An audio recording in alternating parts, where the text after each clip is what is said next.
I'm Jody, and this is Mark. And we're here with very special. Well, first, before we even mention who we're here with, I want to shout out Fret 12 is lending us their space to shoot this right now. We're at Salt Shed in Chicago, where the Flaming Lips are performing. Heyo. Wink, wink. Ooh. And we're here with Tommy McKenzie. of the Flaming Lips. And we're going to get into some of your bass journey here. Let's do it, yeah. Just let everybody know what's going on. So we typically like to start the podcast with like, how did you get started in bass? You know, what was your family situation growing up? Were your parents musicians, relatives, friends? Like, where did you start? So I got my first acoustic guitar when I graduated 8th grade in probably 2004. My dad was always really into music. He would play like the Rolling Stones, and my mom was really into U2. So we'd have these major kind of influences around the house, but neither of them really played music too much. My dad was way into bass and would like print out tabs for things like Day Tripper and try to learn that kind of bass line and stuff. Yeah. I think when I started like playing guitar, there was just all this just like metal shit, which it seemed just like an insurmountable thing to try to top to be able to play that way. And it didn't really seem fun to me personally, so I got out of it. Then I got into more like garage rock punk stuff, probably late high school. Got into weird kind of guitar pedals and sound effects like Tom Morello. But then the more people I played with, I realized I way identified with playing off of a drummer. Okay. So just playing more percussively, I identified with way more than just any kind of noodly things going on. So then it kind of led me into like, well, I like kind of just playing bass a lot more. And even as much as I like a bunch of guitar effects for recording things, even at home, something about just the very basic, loud, dead sound. That's like one of my favorite things ever, I think. And then being able just to have this, it's just kind of pretentious sounding, but being able to have a language and then play off of a drummer, of like the drummer in the Flaming Lips, Matt, I've known for 15 years. Okay. So we've done music for a long time. So, and he and I can just, almost easier than how we can talk to each other, we can start playing off of each other instantly, which that kind of communication thing is just the thing I can come back to and always be inspired to play bass in that way off of somebody as opposed to just noodling at home necessarily. Yeah. So it sounds like you get your guitar in 8th grade. High school is when you start. Are you in like high school bands? Yeah, I mean, and admittedly, you start the band to start the MySpace, right. So you get the MySpace going. But then then we start playing, and then definitely started doing like starting in house shows. Then there's several venues around Oklahoma City and Norman, Oklahoma. So just kind of. That's where you grew up. Yeah, we didn't even get there. So you're from Oklahoma. Oklahoma, yeah. Everybody in the Lips is from Oklahoma. Where the wind comes rustling down the plains. Right? Sweeping, my bad. Sorry. Sorry, Broadway. Rodgers and Hammerstein? Yeah, definitely. Nailed it. So Oklahoma. Yep. Yeah, do you remember your garage or your high school garage band name? Rattles. Rattles? That's a sick name. I don't even think it was I think it was just Rattles. No, Rattles, yeah. Then Rattles became this garage surf band called the Boom Bang.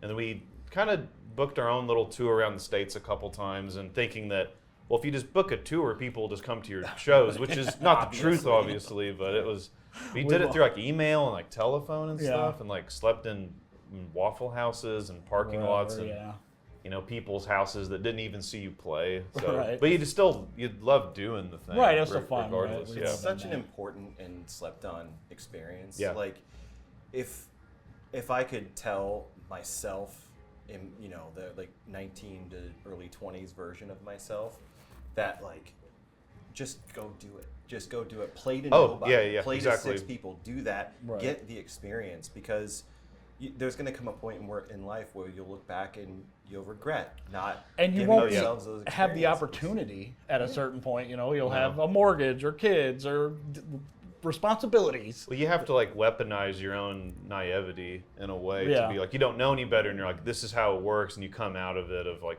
well, I did this thing, maybe not in the best way, but you just learn so much from it, and ways to function touring or what you like about it or playing off of other people. So, but yeah. Great stories. The time you broke down on the side of the road in the middle of nowhere, we had no money and we had to figure out how to, that whole thing is always fun. The time 9 state troopers are trying to like get you to admit to having a bunch of drugs in your car, and then all of a sudden they're like trying to relate with you. All of a sudden, like, what instrument do you play? Oh, I play bass. And they're like, oh, slapping the bass. And you're like, what does that mean? And then they're like, this it's never from that happened movie. to Mark. and then they're like, oh, it's from that movie with and I was just like, I'm just fucking with you. And then all of their state trooper buddies are laughing at him. And then you're in the back of a cop car. And I was on a tour with the band, and then I played guitar in it. Then our bass player got arrested in Philadelphia, and then our vehicle got impounded because our registration wasn't kept up to date. Yeah. So then he had to spend 24 hours in jail, and then we eventually got the vehicle and then picked him up out of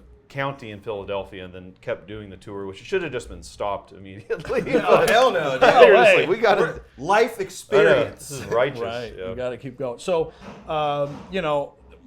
it's everybody's life comes to a kind of a turning point. Like you're in your junior, senior high school. Yeah. And you're like, what am I going to do? Am I going to college? Am I joining the military? Am I going in a band? Where are you at? And what's the kind of the plan, the 5-year plan? I think about like sophomore year, I think I get into like playing guitar, and then even of relating it to me, I just realized like I listened to like new metal, and my friend would show me all these indie bands, but I remember the same person exposed me to that record Moon Safari by Air. Mm-hmm. Which then that first bass line, which is very much like a Can kind of Kraftwerk or a krautrock kind of bass line, just listening to that was just very calming of anxiety. So I was like, okay, I like how hearing these tones, I like how it just makes me internally feel. I didn't even really know how to describe that or put that into words at the time.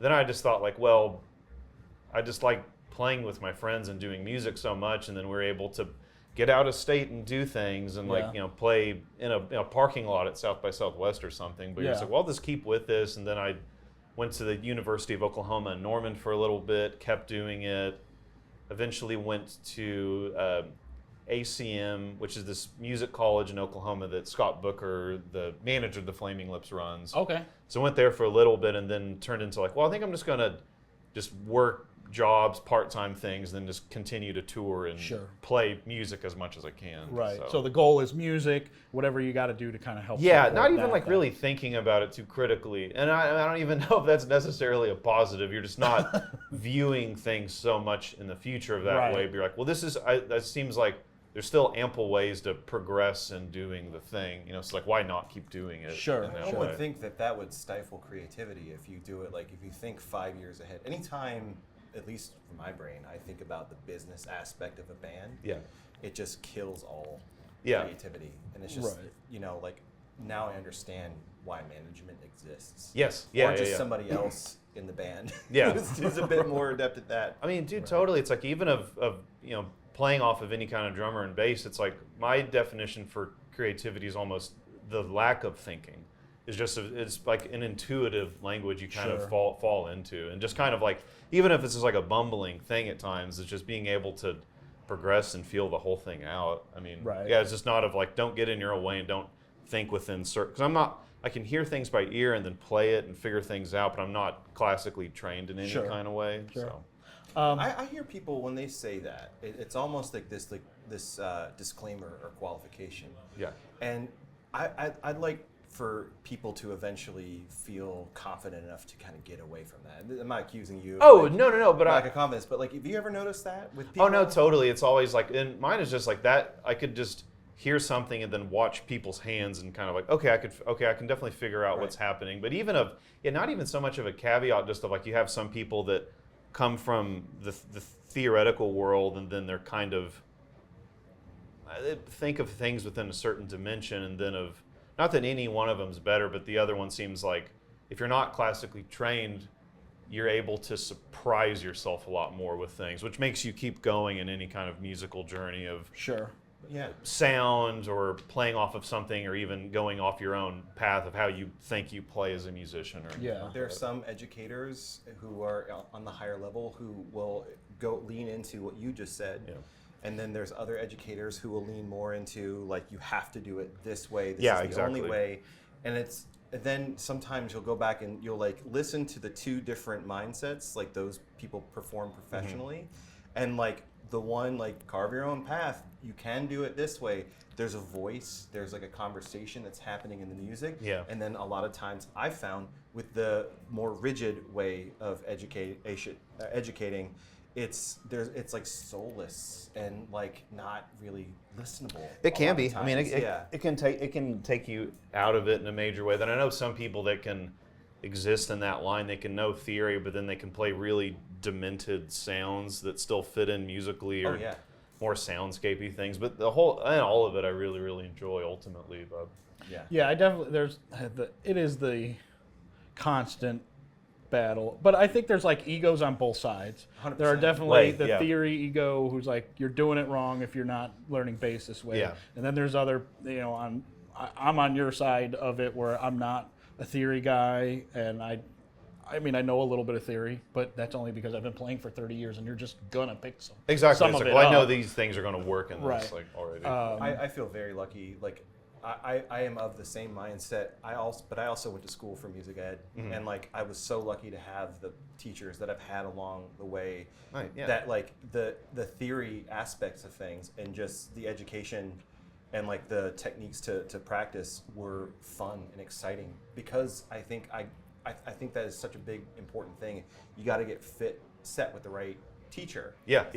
Right. I was very fortunate just to like land with these amazing from high school, actually from middle school all the way Oh, wow. Yeah. to through college, and like that's really, really important. You get a dud teacher, it's like, screw this, like why am I doing this? Or even like if people you play with, I mean, that can really turn you off of playing with anybody at all. But once you like the Banos and the Boom Bang, it's like we're all just such close friends. We'd all just kind of write stuff with each other in a room. So then it's like you have like, well, I know what I like about doing this with people to begin with. And the Lips are very much the same way. It's just like the stage manager married my wife and I. It's like I've known all of them for several years before being in the band. Right. So, yeah. Right. Do you remember what your first bass was?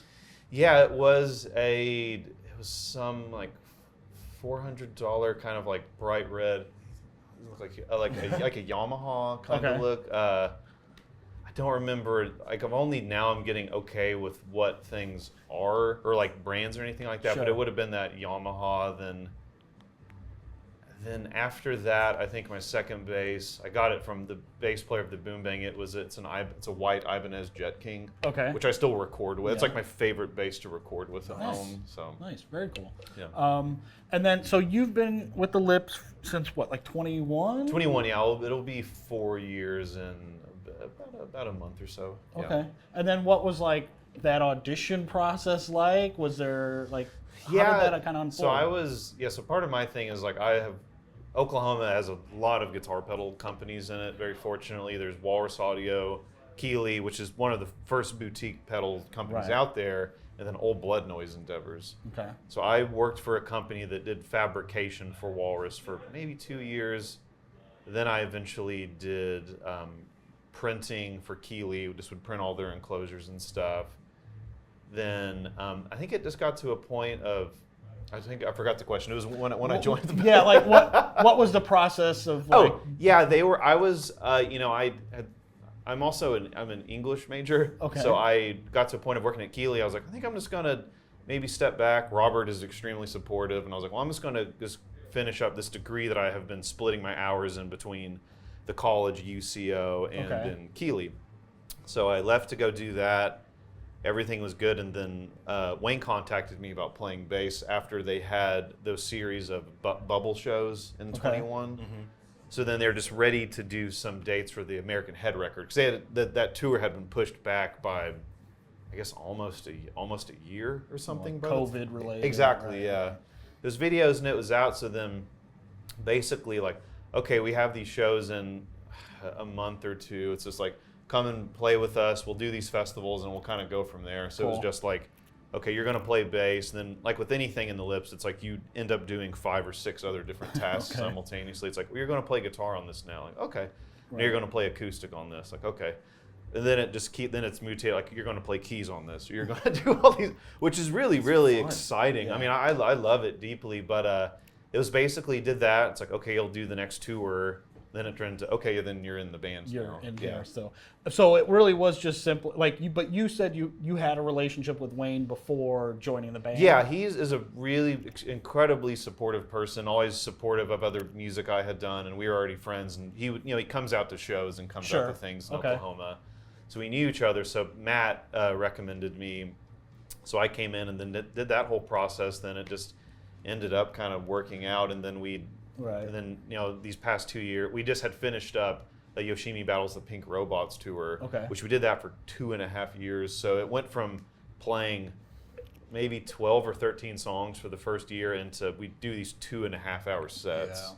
So it's just like, and even as like a fan of the thing, and you're like, I know this music. Yeah, and you listen to it, you're like, this is so complicated. Do I really know this music? Right. And it's incredible, but you're just like, okay, you've just really learned to listen, and to like then it makes your chops better. It just makes you more of an intuitive person. But being able to learn things by ear was just a major asset for that, because it was just like, there's some videos of people playing it, but you're just like, I'm just going to listen to this and kind of figure it out. And I think this is what the tone sounds like to me. So. Yeah. Now, previous bass player was Michael, right? Yes. Mike. Yeah. So, was there, how are you trying to do? I mean, because he was with the Lips for 30 years or something, right? Yeah. So, how are you trying to do your own thing yet still pay homage to what he did? Are you? I mean, it's a little bit of both of those things. It's like kind of playing what's there, and then some stuff it's like you're playing these parts that are like with Yoshimi, a lot of it's a synthesizer, so you're playing something that isn't even played on a bass technically. So it's just like, well, I'm just going to kind of do it this way, and then now I have a Moog Little Fatty stage 2, so then it's turned into like, now I'm playing more and more of those parts on that, or using it for filtery things, or even that thing has presets. We've been opening up these Modest Mouse shows with Sleeping on the Roof from the Soft Bulletin, and it kind of has like a odd little Wurlitzer sound in it, kind of you can do. So I think it's just moving forward, doing your own thing. A lot of it's just like any of us will kind of, I wouldn't say improv, but we'll kind of deviate from what is there, like playing the parts that people know, but then kind of you're going to be traveling, you're just going to feel squirrely for whatever reason some nights, and then just kind of play it differently. But it just depends, and then we rehearse and work at it. So sometimes we'll play it for a bit, and then we'll change how we play it. So nothing is ever necessarily set in stone either. Sure. So. Okay. And then what is when you're working on new music with the Lips? Is it a very collaborative thing, or is Wayne here's the thing, do your thing? Or? It's really collaborative. It's like here's this thing, and then we'll try play bass on it, and then any music we do, it's like it's not really defined yet. It's like you have these blocks of marble, and then over time the song structure identifies itself. Yeah. So then you eventually start. It's like, okay, well, I'll play it differently now, because now there's more of a set chorus and a bridge. Sure. So then it's just this. Nothing is ever totally defined from the very beginning. It's always this evolution of a thing, and it's always being worked on and refined and made better. Much like the show or any aspect of the Lips is like that. There's always room for growth with everything. I've seen the Lips so many times over the years, and it's always such a really fun spectacle. I could not imagine Wayne or anyone else in the band being so happy up front and turning around and just being like, oh no, exactly. Because it's ultimately it's just the thing. It's like punk rock, so things go sideways, or there's feedback, or you just play gear breaks which is all. I mean, we all of us come from that world in one way or another. So that the wild and chaos of it is exciting. It's you want the control, but if something really really deviates, that is still kind of okay, now I'm awake and you're stimulated now. Finally. Right. Crazy. So you guys are actively these some songs may be in different phases of completion as you're touring with them, so you're kind of maybe massaging these songs a little bit on at stage every night, certain newer stuff. It's kind of this thing at home. It's just there's a lot of emailed music. Yeah. And it's some of it's just music. Some of it's not even this is the aim of we're making a record, and then the record's going to be about this thing. It's just here's a piece of music, we'll work on it, and then this eventually leads to this other thing. Like even for instance, we do that song Pompeii Got the Damarong still. And then at the end of it, like we toured Weezer last year in Dinosaur Jr. At the end of that, he'll start swinging this light, and I started just feedbacking this D note and then just bending it, and then it wouldn't get out of control. And then that has since become a piece of music in the live set. Not that that will become like a thing we record or anything, but then it's turned into like, okay, you play that on like a modular synth, and then it has turned into this really weird Lynchian kind of bleak kind of music moment. I love that. Yeah. But it's just always just like playing with it, and then something will come from it. Even of like, we always talk about, it's like you're working on music, and then your favorite things are your accidents that you're like, oh, that's way more interesting than the aim of whatever I was trying to do at the moment. Yeah, you'll sometimes listening to like a record that you've performed on or somebody else has performed, done, and then going back and listening to the demos, and it's like there's some magic that was the mistakes. There's some magic there that wasn't on the finished product, and sometimes I'll go back and like listen to old recordings of bands that I've been in, and I'm like, oh man, I wish we did this little fuck up here because now I can't stop. I think it would add more, but most listeners don't hear that. And even if it's like a technical like mistake, it's not in like the key you're playing in, but it's just like, oh, that allows for some other suspenseful, strange moment, which is amazing. Yeah. Did you get to hang out with Weezer much on that tour? Yeah, we actually got to, speaking of bass players, we got to hang out with Scott quite a bit. He was around, interacted with Pat, Brian, talked to Rivers here and there. We all had like a big like band kind of dinner thing at the very beginning of it, and even like Lou, Murph, and Jay were all great. So we all definitely became close, and very cool. Different scale of a thing, touring in like arenas and stuff. But everybody, you're submerged with all these people for. I mean, it was maybe like a month and a half, 2-month-long tour. But we definitely all got close or knew what was going on in each other's lives in some dimension. Do you have any fun stories about Weezer? Stories? They would play pickle. So like we would be sound checking, and then they would set up this pickleball court, like right in front of the stage. They would play pickleball like, nearly literally every single day. That's great, man. Yeah, you got to work out where you can. Exactly. You're just like, wow, you're like, you have to use your time in such a different way in that one. But yeah, we did that. I don't know, that's not a crazy story, but that sticks out. That's good though. That's just like, oh, like these dudes know how to continue being friends. Yeah, exactly. Right, have a good time. But yeah, all good people and stuff. So very cool, very cool. So stepping back. Yep. We talked about how you kind of got into the Lips. Like you're working for the company who's supplying Walrus Audio. They're like doing the powder coating and drilling, and I think they were just doing screen printing at the time because it was just the very beginning of it. But yeah. And you're like in your early 20s, kind of doing. Yeah, I would have been like 20. I'm 36 now. It would have been like 21, 22, I think. So then between that time and like the Lips time, are you just like, in bands, just kind of touring when you can? Like, what's that's exactly it. Yeah, we did that tour. I ended up playing in this band Stardeath and White Dwarfs, which is led by Wayne's nephew, Dennis Coyne. Mm-hmm. Played in that. Played guitar in a band called Unwed Sailor. Oh, I know Unwed Sailor. Yeah. I think I played a show with you. Where at? It would have been with this band called Students from Norway. We were an instrumental 4-piece, was not like Alton, Illinois or something like that. It was down like near St. Louis.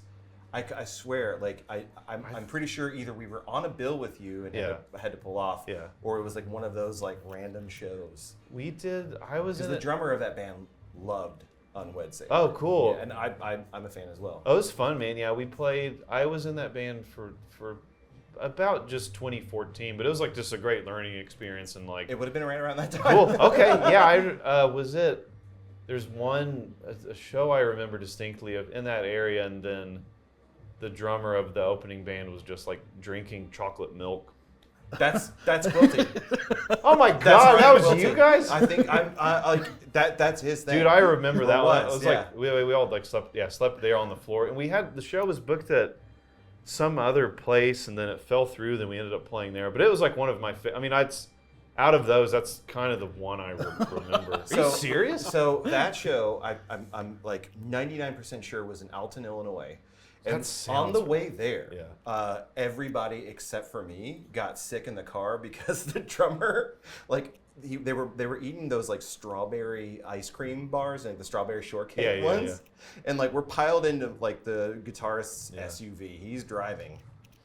The drummer is like in the middle of eating that. I say something funny. Yeah. He laughs, starts choking, ends up puking, and then the guitarist next to him starts puking outside. And then the driver in the front is just like holding his nose, like, I gotta pull over, I'm gonna be sick. And I turn around and I was like, you should have seen your face. It was great. So much That's fun. incredible. Yeah, he was just chugging chocolate milk. And, I know. I mean, like nearly died. A gallon. It was a gallon. It's just burned in my brain. I'm pretty sure that because he would do stuff like that. That's so funny. And that is a very distinctive memory. It might not have been the same show. We might not have actually played together. But I remember specifically being on a bill with Unwed Sailor. I'll remember that for the rest of my. I was like, this is the most insane thing I've ever seen. Yeah, and it was hot. I mean, it was just like in like somebody's.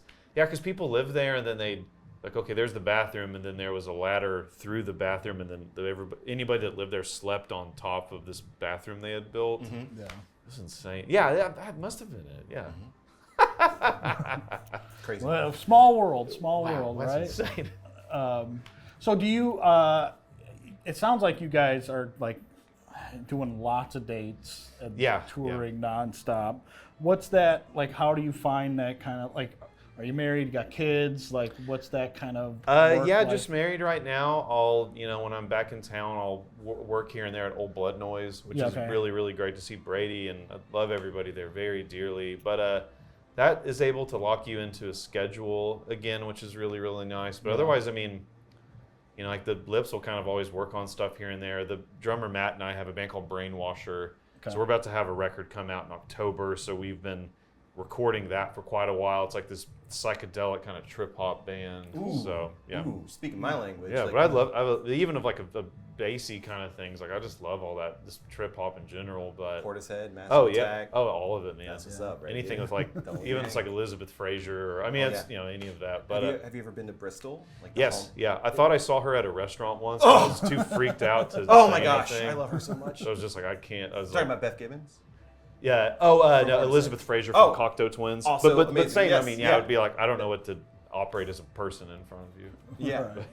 I would lose my mind. Yeah, they're just such amazing writers. Yeah. It's incredible, man. Love trip hop, dude. But I mean, just working on music here and there, and then Old Blood always has crazy stuff, so it's always just able to take that stuff home and use it in recordings or something like that. So. And then you guys are like. I think we were chatting. You're kind of like mid-tour right now. Yeah, this is basically the end of near the end of the first leg of the thing. Okay, and then are you gonna have a couple weeks off, and then next leg? So we're off for 2 days, and we do Irving, Texas, and then Houston. Then we're off for like a week and a half or two, and then we start on the West Coast. Okay, and like roughly how many dates is it's like 3 weeks or something, something like that. Get like 2.5, 3. So. Yeah, and then do you foresee like the next year or so, just constant touring, regular touring, or something? We just have like another festival in Memphis, and then maybe a small amount of things at the end of the year. But otherwise, nothing quite set in stone yet. Okay. So, but very cool. You always hear rumblings of the of the orbits of potential. Right. What's happening? Who's booking exactly? what? Yeah. Well, and Lips are always such a band that can go just about on any bill, and it would be entertaining. Oh yeah. I mean, we've been for this Yoshimi tour, we had only done states, and this whole year this is the first time we've been in the States all year. So we started off the year in like Australia. Then we went to Tokyo, played with the actual Yoshimi herself from like the Boredoms and OOIOO. Amazing. And then just that was crazy. So we did that, Europe and the UK, and then did some festivals in Spain. So very nice. Just been a lot, but very great. Been a really, really busy, end to end, very busy year for us. Yeah, I can. That sounds pretty incredible, right? Touring the world, right? Like it's fun, man. Yeah, you just go. The Tokyo is just incredible. Are you getting like opportunity to like explore the city, or is it really like show up, sound check? I mean, no, we got there the day or two before then. So I mean, we kind of like, let's just hit the ground running and we'll be exhausted. But the whole place is, we stayed right in Shinjuku Square, like that very famous crosswalk. So you're just hyper stimulated just the whole time. It's like, well, I just need to just go get out and do things. Yeah. So. Nice. Yeah, because that's the common thread. You know, we've interviewed a lot of touring bassists. Is like, yeah, I've seen the world, but I've seen it through the tour bus window. You know. Like, yeah, I mean, you have to. It's a thing of making time for yourself, and then of also of like, not the adage of like I'll sleep when I'm dead, but of like, well, I got to get out and do. I mean, that kind of, it's a fine line of, I need to rest, I need to eat Wingstop and watch Forensic Files in my room, or it's just like getting out is just kind of like better for your health. Yeah. So like the band and crew are all very, very tight with each other. Okay. So all like we go to like escape rooms or that's fun. Yeah, that's super fun. We love become like. Group activities like that, I found, unfortunately, I become this like alpha bro jackass where it just comes out. Yeah. Trying to keep it down. But it's fun. It has to. It has to, though. I love it. Would you have any advice or like things you kind of can't live without when it comes to traveling, like tricks, tips, like travel bidet? Yeah. What do you? Wet wipes. Dude wipes. Dude wipes. Gotta have that clean booty hole, man. You have to, man. Gosh, I mean, that I think just making time for yourself just to kind of shut down for a little bit, also being social, then I don't know, kind of like not unlike playing, not like denying yourself the potential for other things to kind of happen. So are you like a gamer? You got like a little? I have a Switch. Like I played like Breath of the Wild and Tears of the Kingdom and.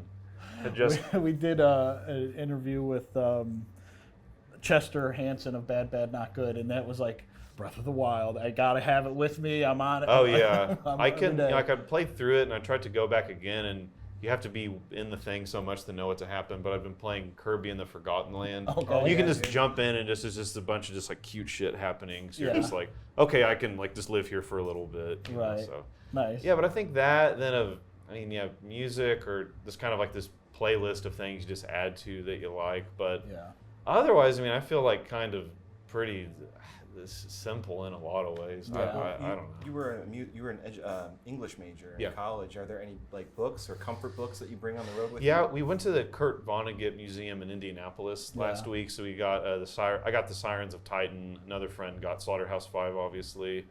So you try to keep up with that, or even, I mean, I think one of the last graphic novels I read was, that one, The Last Ronin. I'm familiar with it, but it's about the last living Ninja Turtle. Yeah. And they're all kind of like, it's like, well, yeah, they're mutants, so they kind of only got stronger as they got older. Right. It's incredible, but you kind of end up finding these things that kind of turn you on or able to kind of allow you to relax in a day. Going back to being an English major, was there like a plan to like be a teacher? Like, yeah, I think the plan was just broadly to kind of be a teacher, just to get it done, and then I liked writing papers, and then I would name papers after Nick Cave songs. And my teachers didn't know that, so I thought I was way more creative than I was due. And then I would just write those papers just so stoned. And so, I've had to give that up recently for a bit, but it was just like, it's like I can't do. But it would kind of like in the same way of the writing music, it was like, I'm just going to just get all this crap out of my brain, and then you're like, okay, then you can, there's a through line in this. Okay, I can kind of sculpt that out of it. So yeah. Well, speaking of heat, it's 102 degrees according to my dashboard on my car today. God. And it's Chicago. The air and water show's going on right now. I'm sure you heard the jets flying. We did. Somebody explained it. It was kind of terrifying before knowing what was happening. Yeah, we were driving in. We saw parachuters coming down with like the red smoke, and I was just like, immediately thought of Red Dawn. Started yelling. I was like, Wolverines! Yeah, I feel for any of the performers on stage with you who have to wear you got the sun guy out today. Yeah. It's our lovely tour manager Autumn. She's in it, and they're like, because we have the other inflatables we have is that our people Pete and Zach, they wear these inflatable eyeballs and stuff. So there is like a little motor in there that pushes out air to keep it inflated. But I mean, you're dying in that thing. I mean, utterly. Yeah. Well, so it's going to be a hot one tonight, but you guys are outside. Which is cool. We love it here. Fun. I mean, and this whole tour has been like. we played in like a soccer stadium in Madison, Wisconsin. Yeah. It's this whole field, so it's like it's hot, but it's been more of the norm than not. Sure. Like we played at the Armory in Minneapolis last night, which was had to wear a hoodie, which was strange for this, but yeah, I mean, otherwise you just kind of get used to it. Just Have a sweating fun your time, ass get off. sweaty, and have a good time. It's the reality. Do you remember the first Flaming Lips show you performed at? And Yeah. Like what? Set the scene. Tell me what it's like. It was, so my first performance, it was a Summerfest in 2021 in Milwaukee. Okay. So my first show, The actual Summerfest? Yeah, the actual the big Summerfest. one that goes on? Okay. it was like, okay, the first things you're gonna do are Summerfest, and then we played Riot Fest the next day. So All right. we did Summerfest, and then we had, I was just like, okay, you're gonna be the bass player. It's like out of the, like the 10 or 12 songs, and it's like, okay, now you're gonna play guitar on some. I'm like, oh, okay, shit, okay, I need to learn it that way. Like day to day, like Summerfest to Riot Fest. Like, Yeah, it how was does that translate? right back to back. Yeah. So we did that. Like I think Riot Fest was slightly shorter set, but then yeah, we. And these are probably are these like the biggest crowds you've ever performed to at this point? Oh yeah. Like for you, yeah. Easily, and I think at that point you're like, that wasn't bugging me out because it was like, I just want to play this music correctly. So you're just kind of like not hyper obsessing over it, knowing that from doing it long enough, it's like you're going to play something incorrectly eventually, or like of any modem or level of talent or anything. So it's just kind of knowing when that's going to happen. But yeah, we did Summerfest. I think we played through most of those songs at rehearsal. There might have been a couple that I never played with them that we just did. So then it's just like, well, we're in the middle of it now. Right. Figured out. Exactly, and then we got to Riot Fest and then played. It was like Devo played, we played, then it was Slipknot. That's so sick, dude. Insane. And then like on the, that band The Gories? Yeah. They were at the very first thing, so I got to see it. Mick Thompson is Yeah. the singer. I was just like, I'm such a big fan of you guys. And he was just like sweating it out on like an amp because it was like not unlike this how hot it was. Yeah. And even though it was like early September, I think. But yeah, it was just kind of like, well, this thing is happening. And we were even talking about this on the bus the other night, but it's like, with anything I felt, it's like, I feel like I've been asked to do things just because of I do whatever the hell I do. And so you're like, I'm just going to just do that. Yeah. And then just. That's what got me here. Exactly, yeah. So not like overthinking it. And Sure. knowing that things can evolve and change and anything anybody plays, like, let's try something differently today. So like it's such a creative and fertile ground for different things to happen. Are you so like you get the call, you do the first show, couple shows? Yeah. Are you thinking like maybe this is going to be a long-term thing? Yeah, or you're I'm just trying not to get just too excited about it, just to be Right. like, because I was literally about to do something else entirely different with my life.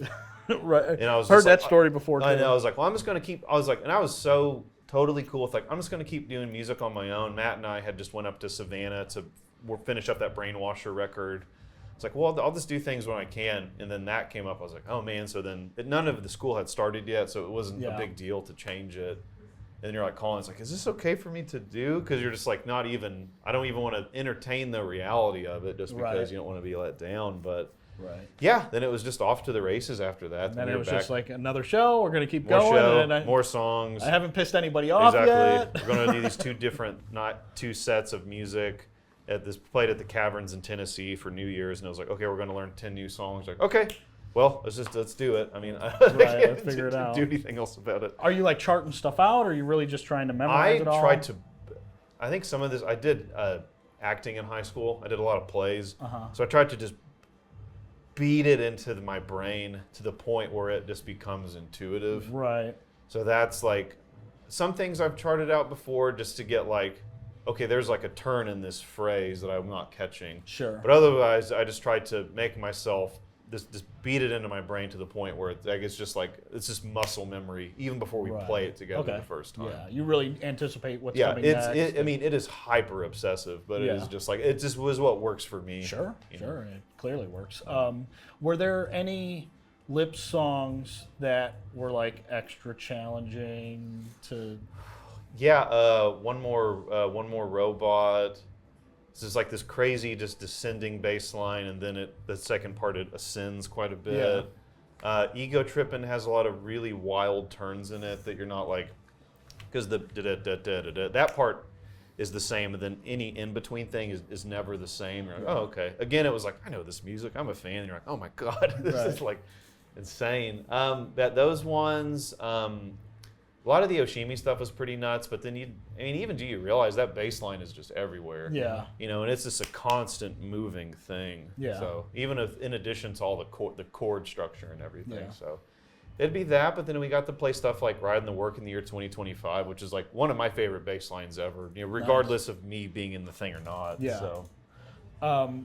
Do you have, like, I'm sure there are, couple standout moments, like venues that you played or, you know, bands you opened up with or played with, like, what were a few of the, like, this is epic, like, incredible? I mean, truly, like, this tour has been a lot of fun. With the Armory last night in Minneapolis was great.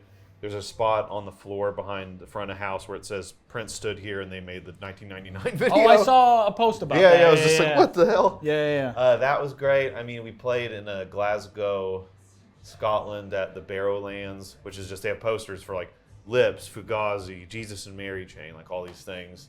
The shows we played at the Zepanata in Tokyo with the actual Yoshimi, she's on the record, but then she's just playing all these crazy percussive things. And we've been playing that record for like 2.5 years at the time, but then hearing her do all this just insane, intuitive, out there stuff that you have never played was just so exciting, and some of my favorite shows ever of being in the band. Yeah. Like, easily. So, I mean, so I would say those, and for a little bit, you know, we were playing that song Warm Mountain, and we, you know, when I joined, it was just out of COVID, so Wayne would be in a space bubble the whole time. Like, they would change him out, but he would be in like 7 or 8 of the things. Okay. And then for that song, they would fill a space bubble with a bunch of Mylar letters. Like, we do like the big fuck yeah balloons. Okay, yeah, They'd fill it with a bunch of Mylar letters, and they would, you know, fill it with air, and they would push it along the crowd, and then it'd be fogged out, so you would just be playing the song, and then this thing would just be barreling at you out of the fog, which was just like terrifying but amazing. So it's just like you're on your toes, and you're just like looking like balloons and confetti, and even of playing synth on like Race for the Prize now, it's like you have to like blow confetti off your shit like the whole time, but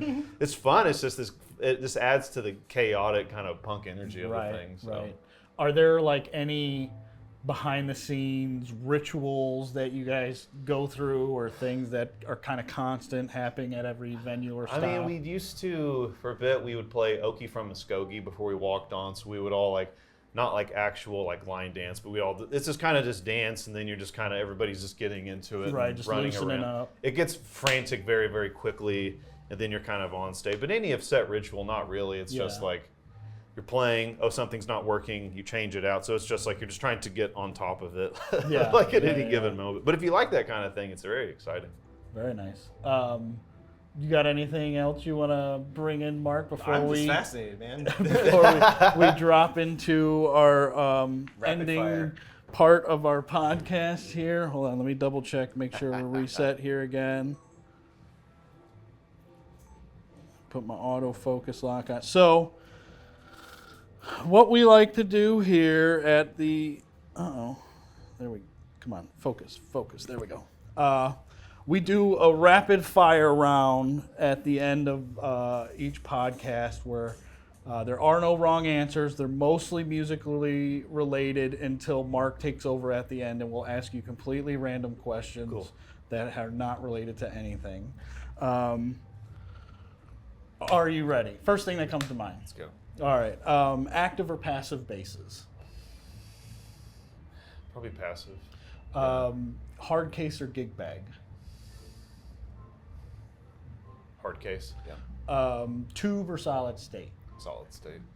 What's your current bass rig setup that you're touring with? We have this, so it's a bass Michael got. It's a 1961 P bass. Okay. It has all these like little smiley face stickers on it, and it has a bronze pick guard, and bronze kind of tone and volume knobs. Uh-huh. When I got it originally, the volume and tone were soldered together. So it was just real inappropriately dynamic. So that got fixed. So then I'll use that. I have flat wounds on all my things. So I have that 1961 bass.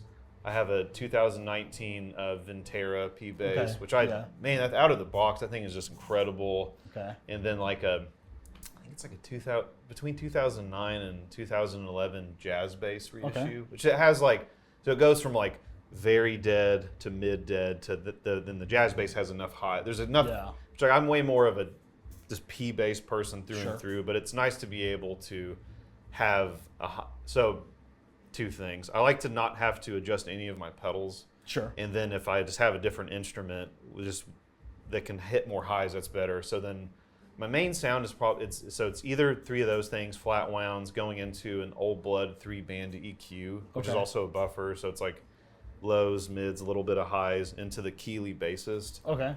So it's just like shaping the tone and then throwing it into a thing that just, again, loud and dead is just Sure. my favorite thing. And then I like just a very basic tube screamer, just to Okay. push mids and like for the Pompeii sound. Even though there's like bass tube screamers, I just like the TS8 quite Sure. a bit.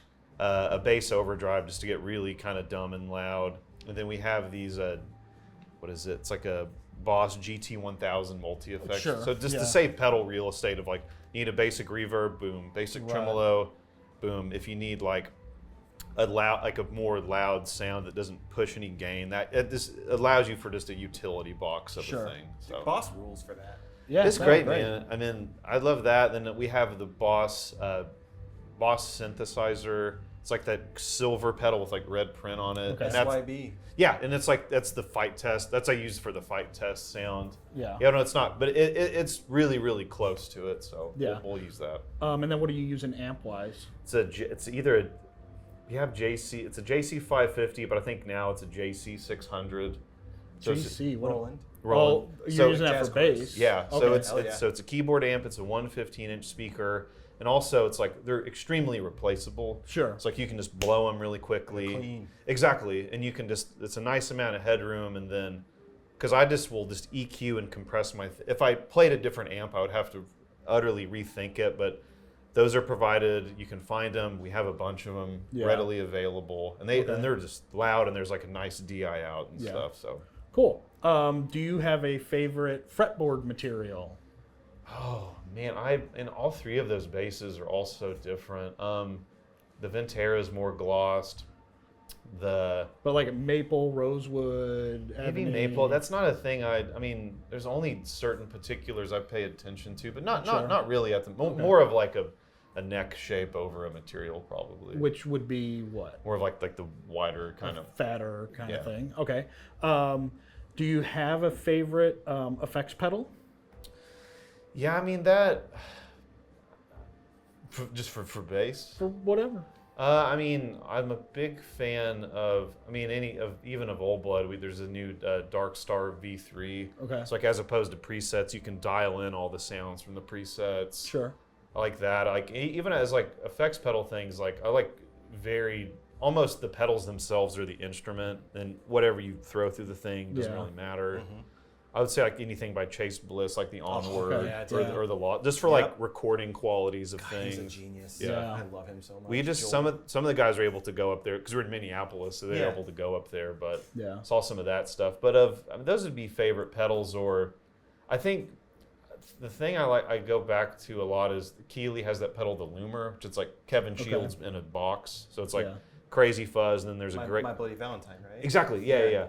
And then there's like a great reverse sound in it and Yep. reverb. So I'll have that on my board's like pretty, just gets the job done. But then the GT1000 and the Loomer just are able Yeah. to throw in weird sounds. Okay. Who are a few of your favorite bass players? I mean, probably like Paul Simonon from The Clash, Okay. a Holger Chuke from Can. Those are the ones that kind of come to mind that I can kind of listen Sure. to any era of it, and even of knowing how like Holger of how he's like he went to like Stockhausen like music school, but then Sure. he just really not degraded, but really changed how his approach to music because of it. And then all of Can's music was just so based on tape edits and things. Okay. So it's just and then he eventually got into like just playing radio transmission signals. Then they had the bass Okay. player from Traffic played bass in Can actually.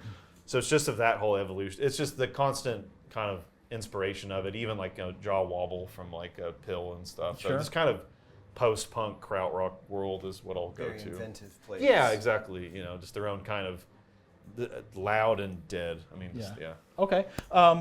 Is there a band or artist that you wish that you would like to do a tour with, an album with, or just like someone you could sit in, dead or alive, like who? Yeah, I mean, probably like I'm a big fan of Air, big Yeah. fan of the OCs.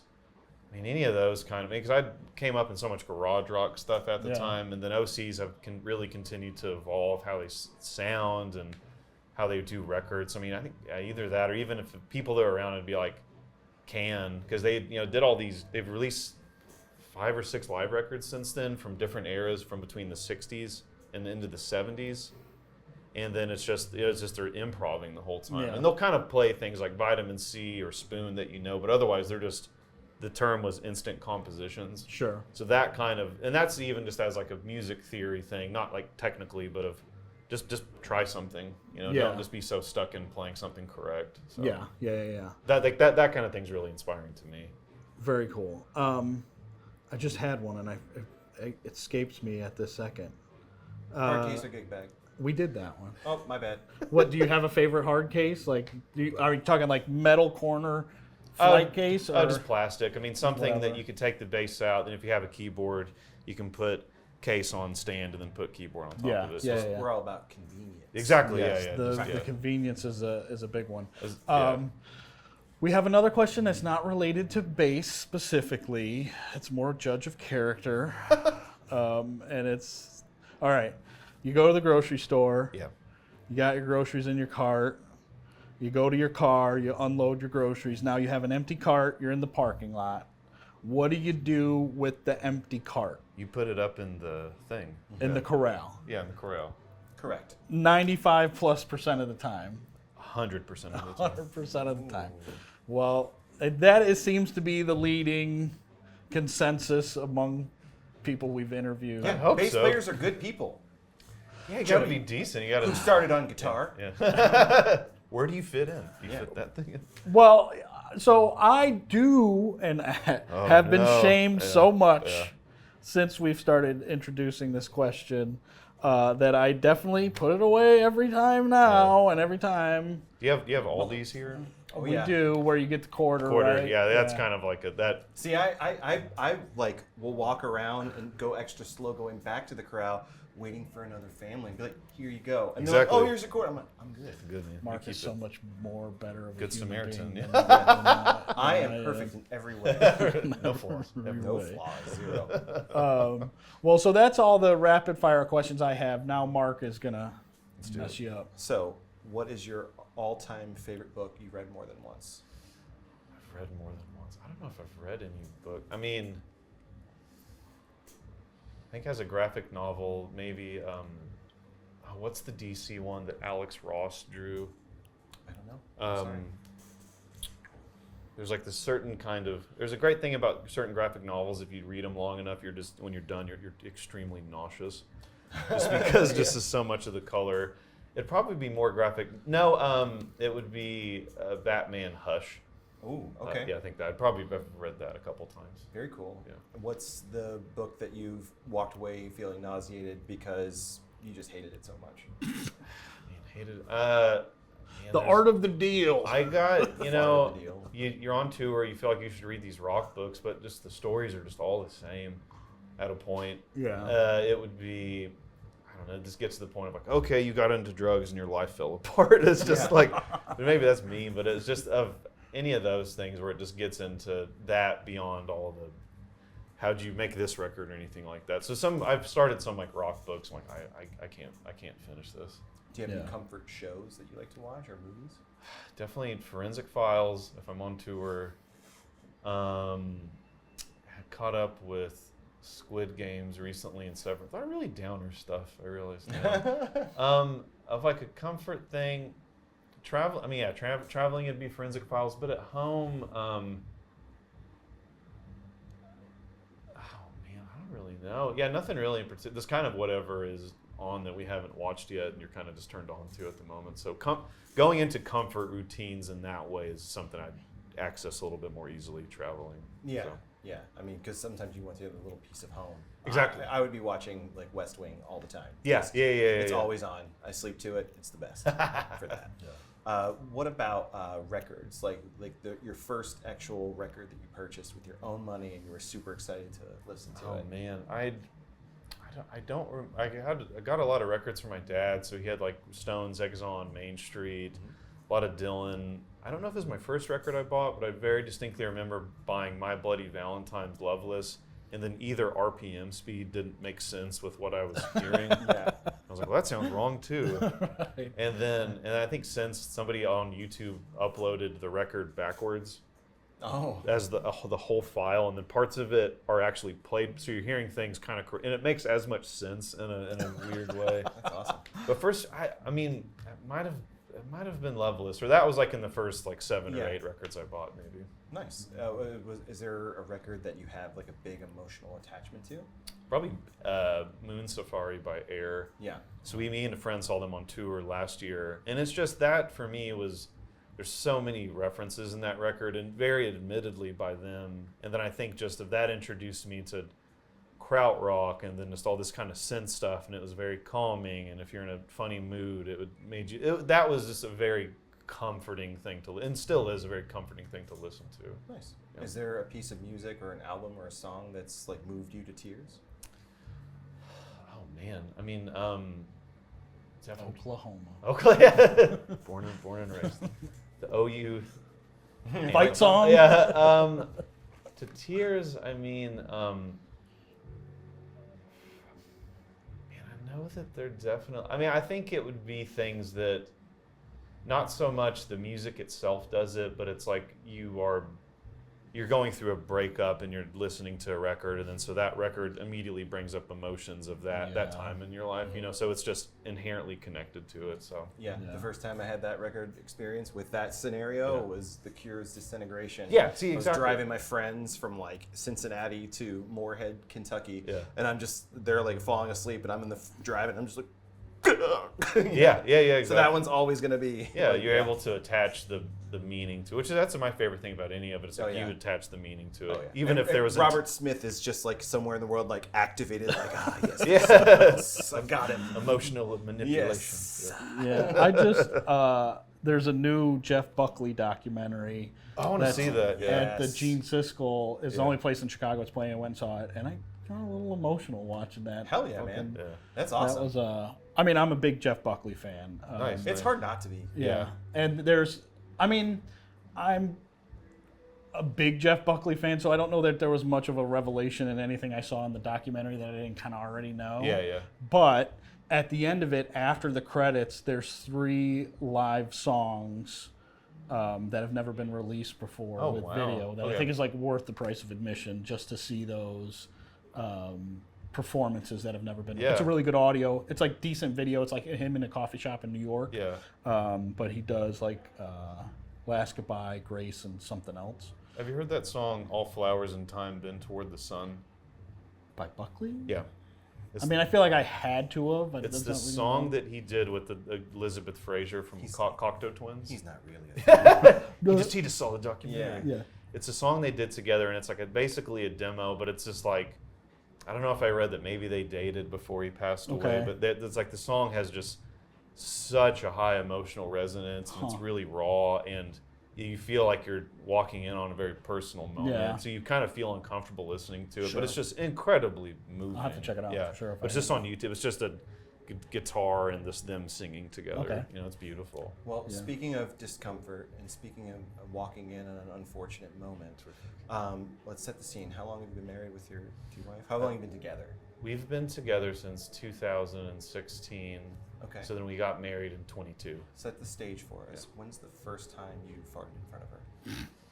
I still have it. I feel like kind of no, very quickly. I mean, Hard on her, actually. that's a better question. Very quickly. No, I mean probably like a month in, but I would probably be even sooner than that. Honestly, my wife and I went to middle school together. Oh yeah. So she okay. signed my Dude. kindergarten yearbook. Oh man. So we've known each other for Yeah. a very long time. Man, the so. smells in a middle school. Oh my god! I remember like just thinking like growing up. My kids, actually my son, my oldest is 10, and you know like he goes to an elementary school that has like the middle school attached to it. And sometimes I'll like go to pick him up or drop something off or something like that. And like they'll like have the class let out, and like these like 13-year-old kids are walking by, and I'm just like, God.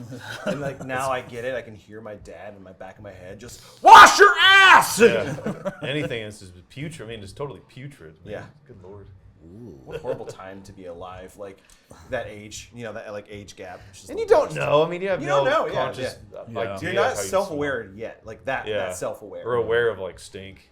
Yeah. Right. That kind Well, of your Fun. own stink. Exactly. You're aware of other people's stink. Yeah, yeah. They'll So you're- freaking let you know. yeah. Yeah. So it's a level. Awesome. That's all I got. Believe it I or love not. If somebody wants to follow your journey and what you got going on, where might they find their Instagrams, those kind of things? Yeah. We have the Flaming Lips Instagram. My own Instagram is just Tommy Funds. Then With a Z, right? with a Z, yeah. FUNZ. I'll allow it. I'll allow it. It's not a business that he's like, you know, basing his. And it's the name on. word fun Yeah. with a Z? With the Yeah. Z, Well, yeah. yeah. That's. This was taken up Subjective. even in the year of 2010 when it was made. Then Matt and I have a Instagram for our band called Brainwasher. So it's Okay. brainwash _ Okay. So yeah, Cool. Well, thank you so much. We of really course. appreciate Pleasure your to meet time. you guys. Yeah. Thanks to Fret 12 for giving us some space. I'm sure we'll be back here at some point in the near future because it's close to home and we like it. So it's cool. Anything else, Mark? That's it. All right. Mash that like button and subscribe. We'll see you later. Thank you guys.